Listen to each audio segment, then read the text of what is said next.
Dua nanti, gua bow. কক্সবাজারে পাহাড় ধসে মা ও দুই কন্যা শিশু নিহত হয়েছেন। শুক্রবার 13 সেপ্টেম্বর রাত 2টার দিকে জিলংজার ডিপকুলে এ ঘটনা ঘটেছে। নিহতের প্রতিবেশীরা জানায়, রাতে ভারী বৃষ্টি চলাকালীন প্রতিবেশী মিজানের ঘরের দিক থেকে পাহাড় ধসের বিকট শব্দ শোনা যায়। পরে সেখানে গিয়ে তারা দেখেন সপরিবারে মাটি চাপা পড়েছে। পরে দমকল বাহিনীর সহযোগিতায় মিজানের স্ত্রী ও দুই শিশু কন্যার দেহ উদ্ধার করা হয়। এ ঘটনায় মিজানকে জীবিত উদ্ধার করা হয়েছে।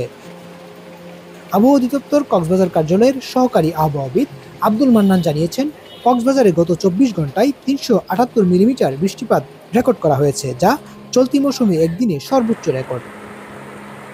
ভারী বৃষ্টিতে জেলার অনেক জায়গায় জলাবদ্ধতা দেখা দিয়েছে।